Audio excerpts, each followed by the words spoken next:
It was an ordinary Tuesday evening when Chloe's mother went upstairs for a shower, leaving the 6-year-old alone downstairs. Within minutes, thick smoke began filling the house. The alarm wailed as mother and daughter fled outside in panic.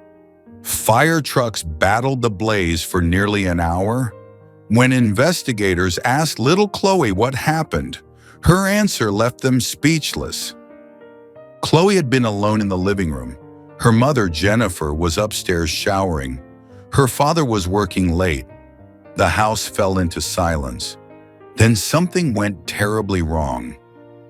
Chloe went to the kitchen for water. She filled a glass, took a drink, and set it down. For a moment, she just stood there. Then something caught her attention. Jennifer was in the shower when the smoke alarm erupted. She shut off the water and threw open the door. The smell hit her immediately. Smoke. She rushed to the hallway and saw gray clouds rising from downstairs.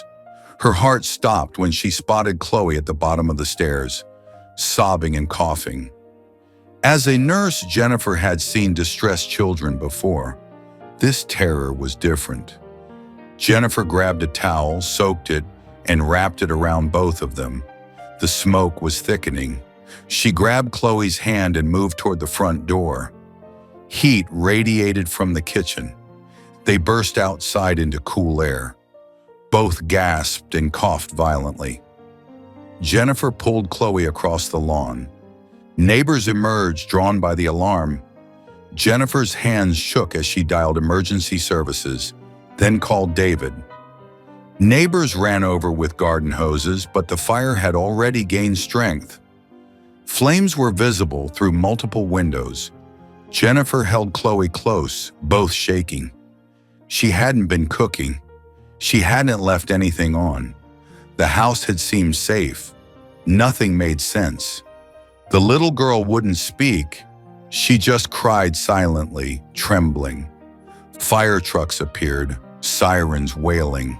Firefighters deployed equipment rapidly.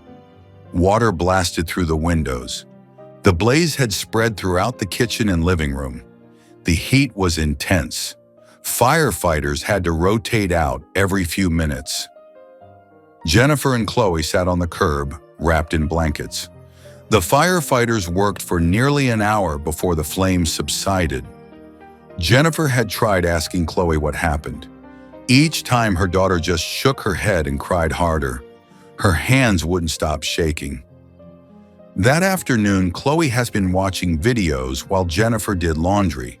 Science experiments, things that looked safe on a screen. Jennifer had no idea what her daughter had actually been learning. David's car screeched to a stop. He ran toward them, pulling both into a tight embrace.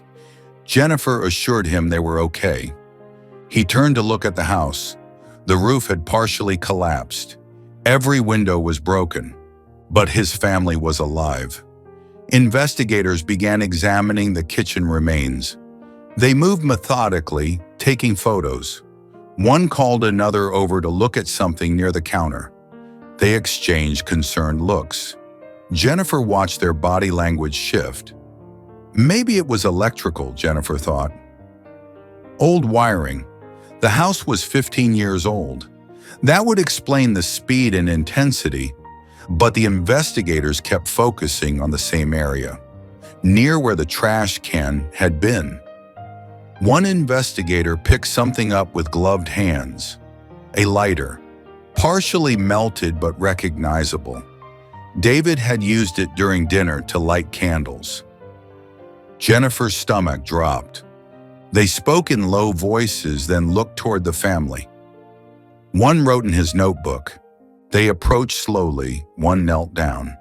His voice was gentle but serious. They needed to ask questions about the lighter. Jennifer felt ice spread through her veins.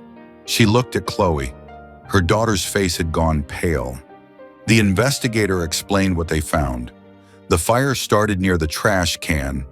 The pattern suggested something was deliberately lit. The lighter's position confirmed recent use. Maybe someone tried to light a candle and accidentally caught something on fire. An honest mistake. Jennifer thought about the candles from dinner, but they had blown them all out. David had put the lighter back on the counter. The other investigator spoke quietly. House fires started by children were more common than people realized, usually from curiosity. Not malicious, just experimentation. David's face went white.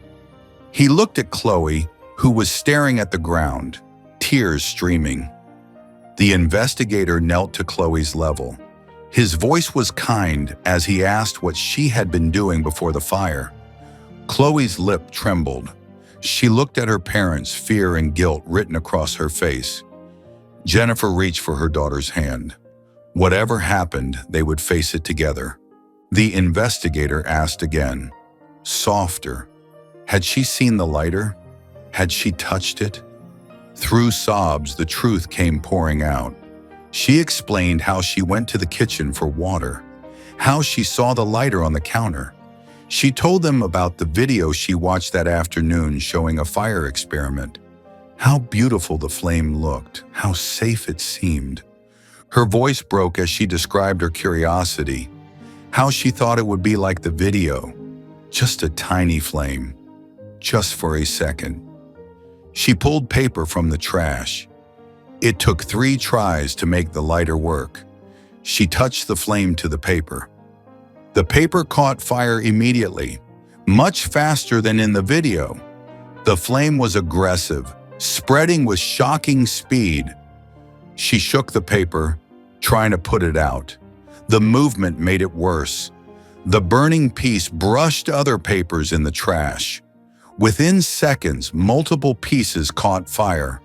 The plastic trash can melted and burned. She dropped the lighter and backed away. Frozen.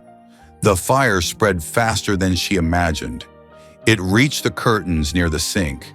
The fabric caught instantly, flames racing toward the ceiling. She ran. She called for her mother.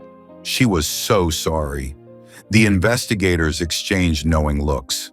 This scenario was far more common than people realized. Children frequently imitated videos without understanding real consequences. What looked safe on a screen became dangerous in reality. Jennifer pulled her daughter close. Chloe was still crying, apologizing. Jennifer told her she understood it was an accident, that she was grateful she was safe. David wrapped his arms around both of them. Their home was destroyed, but Chloe was alive. They would rebuild together. What would you do if your child's curiosity led to a moment that changed everything?